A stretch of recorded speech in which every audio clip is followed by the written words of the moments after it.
Angelique is a vision of chaotic beauty, sculpted by passion and ruin. She moves like a ghost through her Montmartre studio, her black hair falling recklessly about her face. Paint is smeared across her fingers, her cheek, the collar of her blouse. Her eyes burn with an unsettling intensity, as if she is always on the verge of discovering something brilliant or descending into madness. Barefoot, her delicate frame wrapped in flowing garments, there is an undeniable magnetism to her, a fragility that lures people in, only to shatter them against the jagged edges of her unpredictable moods. One moment, she is laughter and warmth, spinning in the dim light, whispering secrets of the universe. The next, she is a storm, hurling paint against the walls, cursing her own genius as tears streak through the smudges of color on her skin. Her work is breathtaking, raw, violent, heartbreakingly beautiful. Each brushstroke seems to bleed from the depths of her soul, as if she is clawing something unseen from within herself and forcing it onto the canvas. Collectors fight for her pieces, drawn to the haunting emotions trapped within them. Yet Angelique herself remains indifferent to fame. Art is not a career for her. It is a curse, a fever she cannot shake, a torment that keeps her awake for nights on end, painting until her fingers tremble and her mind unravels. Those who love her do so at their own peril. She is a muse and a nightmare, a goddess and a tragedy, destined to burn too brightly, too fiercely, until there is nothing left but ashes and paint-streaked memories. Montmartre, a cafe at the edge of twilight. The air is thick with the scent of espresso and rain-soaked cobblestones. The hum of conversation, just a murmur beneath the slow, aching melody of Fabienne's violin. He sits in the corner, half hidden in the shadows, his fingers gliding over the strings with effortless grace. He isn't playing for the room. He never does. His music is a whisper, a secret meant for no one, until he feels her watching him. Angelique's intense yet beautiful gaze fixes on this mysterious man, so lost in his music, she is mesmerized. Angelique watches Fabienne. Her black hair is a careless mess, a smudge of deep blue paint staining the sleeve of her blouse. She looks like she hasn't slept, like she exists in the liminal space between dreams and disaster. And yet, she is the most vivid thing in the room. Even Fabienne has noticed her this evening, the angelic yet striking woman in the glow of a candle flickering like a dying star. Fabienne is the kind of man who exists in the spaces between words, the pauses in a song, the lingering silence before a confession. Tall and lean, he carries himself with the hesitant grace of someone who feels more at home in melodies than in conversation. His dark curls perpetually fall into his soft brown eyes, which hold a quiet kind of longing, a sadness that only deepens. His hands, long and elegant, were made for music. He plays the violin like it is an extension of his soul, each note trembling with the emotions he cannot bring himself to say aloud. When he performs, his shyness melts away, replaced by something raw and breathtaking. Yet when the last note fades, he withdraws once more, retreating into the shadows. The last note lingers in the air as Fabienne lowers his violin, his heart pounding. She doesn't look away. "You play like a man with ghosts," she murmurs, her voice low, husky from too many sleepless nights. "I like that." Fabienne swallows, unsure how to respond. He isn't used to being seen, not like this. He tucks a stray curl behind his ear and shifts in his seat. "Thank you," he says, his voice quieter than he means it to be. Angelique tilts her head. "You should let me paint you." Fabienne blinks. "What?" She takes a step closer, resting her elbows on his table as if they've known each other for years. "You have the kind of face people write poetry about," she says, studying him like he's already a painting in her mind. "All that longing, it's a tragedy waiting to be put on canvas." Heat crawls up Fabienne's neck.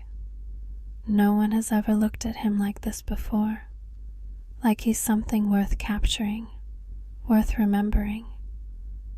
"I don't know if I'd be a good model," he admits, fingers tightening around the neck of his violin. Angelique grins, sharp and knowing. "That's exactly why you'll be perfect." She leans in, close enough that he catches the scent of paint thinner and rose water. "Come to my studio tonight, midnight. I don't work in the daylight." Fabienne should say no. He should excuse himself, retreat back into his quiet world of music and longing. But Angelique is already standing, already moving toward the door, as if she knows he'll follow, and follow her he does. Montmartre, midnight. Tucked away in a forgotten alley of Montmartre, the art studio stands like a relic of something that should have long since crumbled. Its facade, once a proud ochre, is now a sickly shade of decay, streaked with water stains that resemble skeletal fingers clawing at the stone. A crooked sign above the warped wooden door bears no name, only a half-faded smear of red that might once have been paint or something else. Inside, the air is thick with the stench of turpentine and old paint. Canvases line the walls, their subjects distorted, figures whose hollow eyes seem to shift when one isn't looking, twisted forms that feel too real, as if the paint were not merely pigment, but flesh pressed into the fabric. A single candle flickers atop a work table, casting elongated shadows that creep and recoil like living things. The floor is littered with old brushes, their bristles stiff, clogged with crimson residue that refuses to dry. Beneath them, dark stains have seeped into the wood, spreading like veins. Outside, the wind howls down the alley, rattling the loose shutters. Fabienne hesitates before the door, his breath misting in the cold night air. The building looms above him, worn and ancient, its windows dark except for the faintest flicker of candlelight behind the curtains. He knows he should turn back. This, she, is dangerous. And yet, his fingers tighten around the strap of his violin case, and he knocks. The door swings open almost instantly, as if she had been waiting. Angelique stands barefoot, wrapped in a thin, paint-smeared robe that barely clings to her shoulders. The candlelight casts shifting shadows across her skin, the deep hollows of her collarbones, the ink-black strands of her unbrushed hair. "You came," she murmurs, a slow smile curling at the edges of her lips. Fabienne nods, stepping inside. The studio is chaos, unfinished canvases leaning against the walls. The wooden floor is littered with crumpled sketches, shattered charcoal sticks, and empty wine bottles. It feels like stepping into her mind, feverish, untamed, intoxicating. Sit. She gestures toward a worn chaise draped in a dark sheet. Get comfortable. Fabien swallows and lowers himself onto the seat, stiff and unsure. Angelique watches him with sharp, assessing eyes as she pulls a fresh canvas onto the easel. She moves like a dancer, slow and deliberate, the loose folds of her robe shifting with every step. He tells himself he's imagining it, the way her fingers linger at the knot of her belt before she tightens it, the way the fabric slips just enough to reveal the curve of her thigh before she pulls it back into place. She picks up a piece of charcoal and tilts her head. Take off your shirt. Fabien's throat goes dry. What? If I'm going to paint you, I need to see you, your bones, your tension, the way light touches your skin. She smiles. Unless you're shy. Heat crawls up his neck. Shy? Yes. But not just that. Not with her looking at him like that. Still, he obeys, pulling his shirt over his head and letting it fall beside him. The cold air prickles against his skin, but the way Angelique's gaze moves over him is far more unsettling, more dangerous. She steps closer, so close he can see the dark paint smudged beneath her fingernails. Perfect, she murmurs, dragging the charcoal across the canvas. Minutes pass in silence. The only sounds are the rasp of charcoal, the flickering of candlelight, the quiet hitch of Fabien's breath. He tries to keep his focus on something, anything, other than the way she stares at him, the way her tongue darts out to wet her lips as she sketches the shape of his chest, the hollow of his throat. And then she sighs, stepping back, biting the end of her paintbrush. You're too tense. Fabien exhales sharply. She crosses the room before he can finish, kneeling onto the edge of the chaise, close enough that he can feel the warmth of her body. One of her hands, still dusted with charcoal, brushes against his shoulder. Relax, she murmurs, fingers dragging down the length of his arm. He stiffens. His breath comes uneven now, heart hammering against his ribs. Angelique smirks. Her hand lingers a little too long before she pulls away. You are shy? His entire body is taut, heat pooling in his stomach, in his skin, in the place he prays she doesn't notice. And yet, he swears there's something knowing in her gaze, something wicked. She enjoys this, doesn't she? The way he can barely keep still under her touch, the way she holds all the power, and he is unraveling for her, thread by thread. She moves back to the canvas, her voice laced with amusement. This is going to be a beautiful painting. Fabien swallows, his hands clenching into fists at his sides. He has never felt more like a muse, never felt more like prey. Fabien's apartment, Montmartre, just before dawn. The world outside is still, wrapped in the hush of early morning. But Fabien is wide awake. He shuts the door behind him with a quiet click, standing motionless in the dim glow of his single bedside lamp. His apartment is small, bookshelves crowded with sheet music, a record player gathering dust in the corner, an unmade bed he knows he won't sleep in tonight. The air is thick with the scent of old wood and rosin, the quiet hum of a life spent in solitude.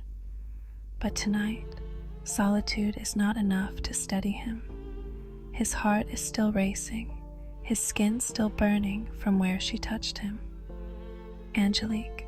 Fabien exhales shakily and takes his violin from its case, lifting it with a reverence he does not even grant himself.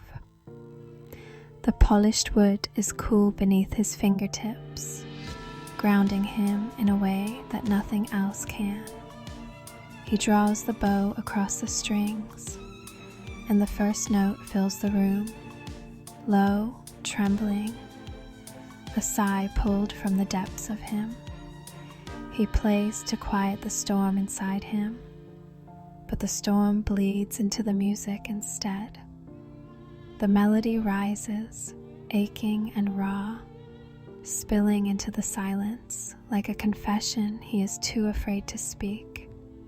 He thinks of the way she watched him, those sharp, knowing eyes, her smirk like she was toying with him, unraveling him thread by thread. He thinks of the candlelight flickering against her skin, the way her robe slipped just enough, the way her breath brushed his shoulder as she whispered, "Relax." His fingers tighten on the strings.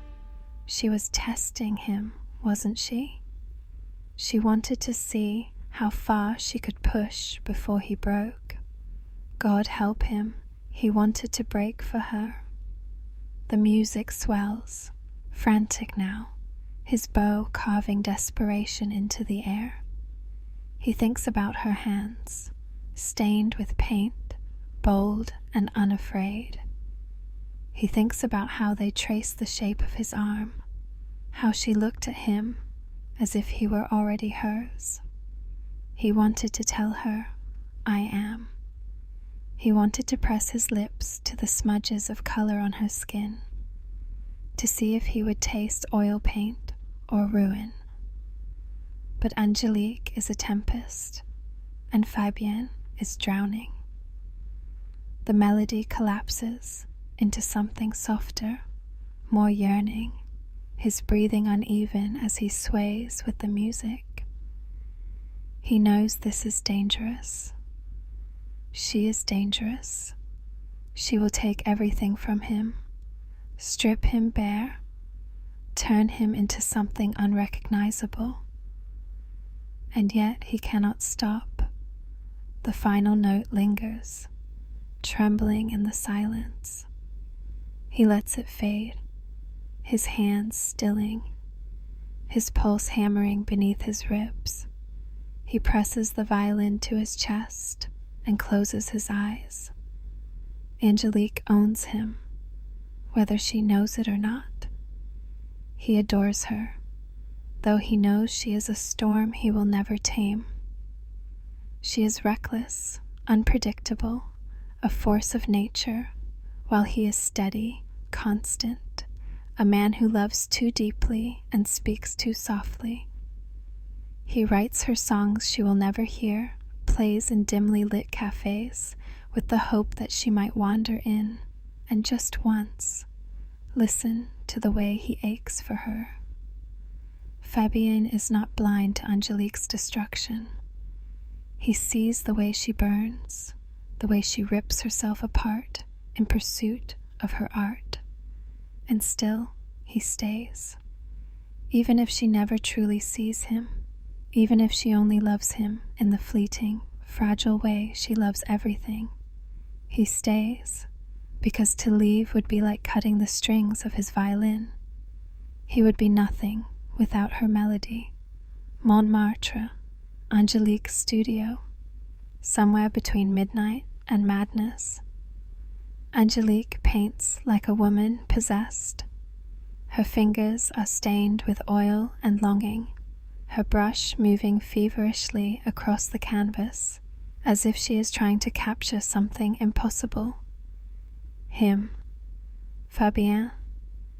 She cannot stop thinking about him, about the way his body tensed beneath her touch, the way his throat bobbed when she leaned too close, the way his breath stuttered when she dragged her fingertips down his arm.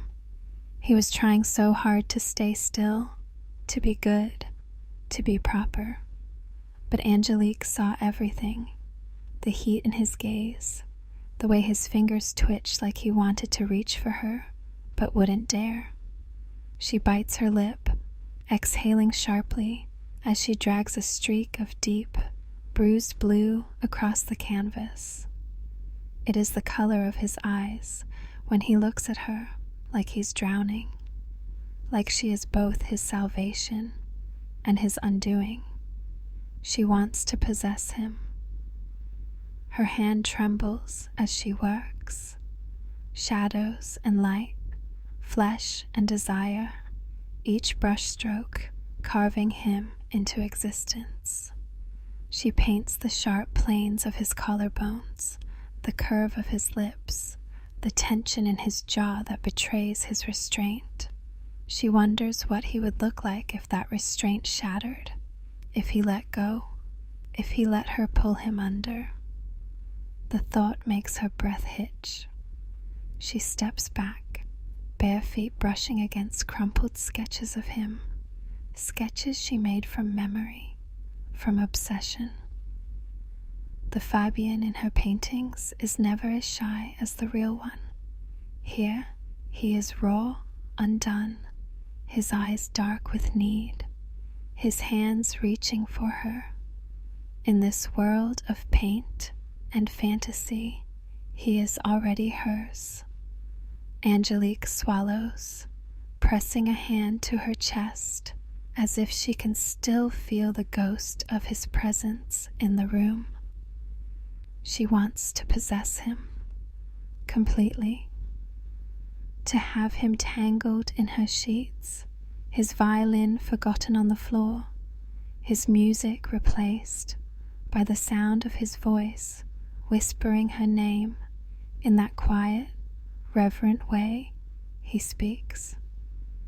She wants him to ache for her the way she aches for him, to be haunted by her touch, to be helpless against the pull of her. The candlelight flickers, and she exhales a shaky breath. She doesn't just want to paint Fabien. She wants to consume him, but for now, she settles for the next best thing. Her brush presses into the canvas once more, and in this fevered dream of color and longing, she makes him hers. Angelique's studio, midnight. The air inside is thick with the scent of oil paint and candle smoke, suffocating and intoxicating all at once. Fabien sits where she places him, on the same worn chaise, under the same flickering candlelight, his breath tight in his chest. He doesn't know why he came back. He told himself he wouldn't. That last time had been dangerous enough, but here he is, and here she is, circling him like a predator who already knows the kill is inevitable. Angelique hums as she paints, the brush gliding over canvas in sweeping strokes, her eyes drinking him in. He tries not to look at her, but she is everywhere, the way the candlelight kisses her skin, the way her robe hangs from one shoulder, slipping lower each time she moves. It is deliberate, it must be. "You're tense again," she says softly, stepping away from the easel. Fabien swallows. She is already in front of him, already kneeling on the chaise beside him, so close that he can smell the faint trace of rosewater and turpentine on her skin. One paint-stained hand lifts to his face, her thumb dragging across his cheek, leaving a smudge of deep crimson. Fabien flinches. Angelique, shh. She tilts his chin up with 2 fingers, her gaze heavy-lidded, unreadable. You trust me, don't you? He doesn't know. Everything about her terrifies him. The way she moves, the way she looks at him, like she is consuming him with her gaze alone. He wants to pull away, but his body betrays him. He stays. He lets her touch him. Her fingers trail down his throat, over his collarbone, slow and deliberate. You're too beautiful to be afraid, she murmurs. A shudder runs through him. Angelique, She shifts, straddling his lap, her robe falling open just enough to reveal the pale curve of her thigh. Fabian stiffens, his breath coming in short, shallow bursts. This is wrong.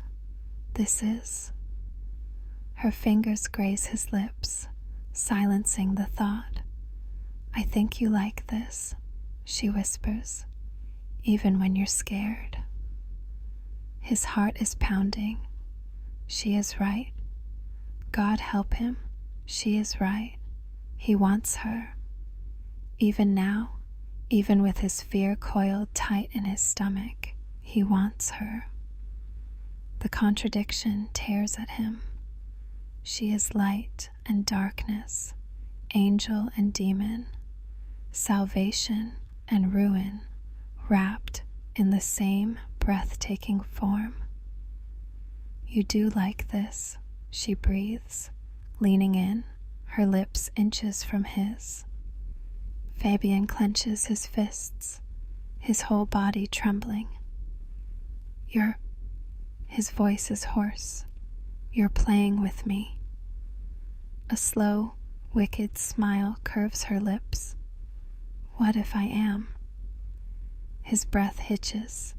His pulse pounds. He knows he should run, knows he should push her away, flee from whatever spell she is weaving around him. But he doesn't.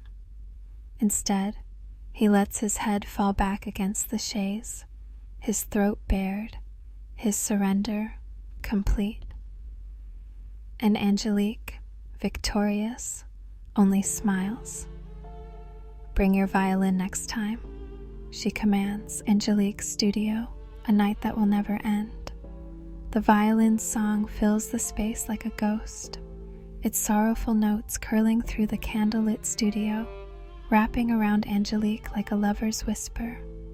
It is his song, Fabian's composition, raw and aching, spilling from his fingers, as if he is pouring his very soul into the strings. And he is. He plays for her, for the way she watches him, with something like hunger, for the way her body moves in the flickering half-light, slow and deliberate, as if she is weaving a spell with every step closer. Angelique is draped in silk and shadow, her robe slipping from one shoulder, revealing just enough to set fire to his blood. He knows this is dangerous, knows that every time he returns to her, she takes more of him. But tonight, he cannot resist. Tonight, he doesn't want to resist. She kneels before him as he plays, pressing her hands against his bare chest, feeling the frantic beat of his heart beneath her fingertips. Let go, she whispers, her lips grazing his throat, her breath warm and electric. Fabian's fingers falter on the strings, the melody warping into something uneven, desperate. His entire body trembles, torn between fear and longing.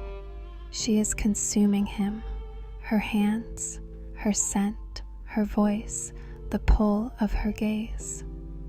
He knows deep inside that this is the moment where he should run, where he should reclaim whatever is left of himself.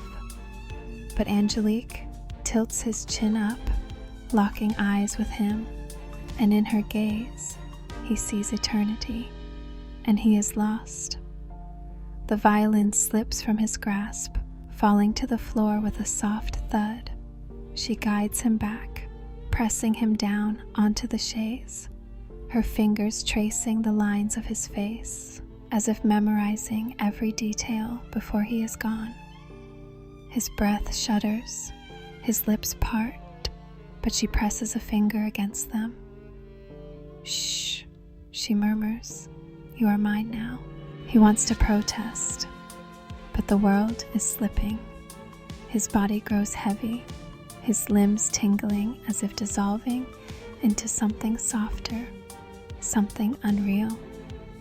The candlelight flickers wildly as Angelique reaches for her brush, her eyes feverish, her breath shallow.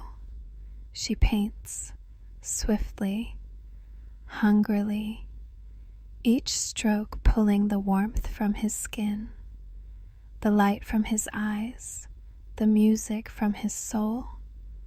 Fabien gasps, his vision blurring, his body no longer his own. And then silence. Angelique steps back, panting, her hands trembling as she drops the brush. Before her stands the most beautiful painting she has ever created.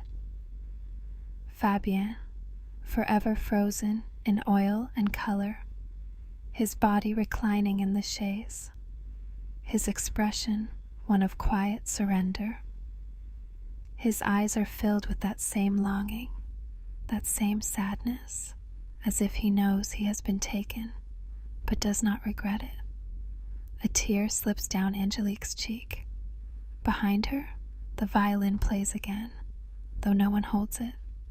The melody is mournful, endless, trapped within the walls of the studio, like a ghost who will never leave.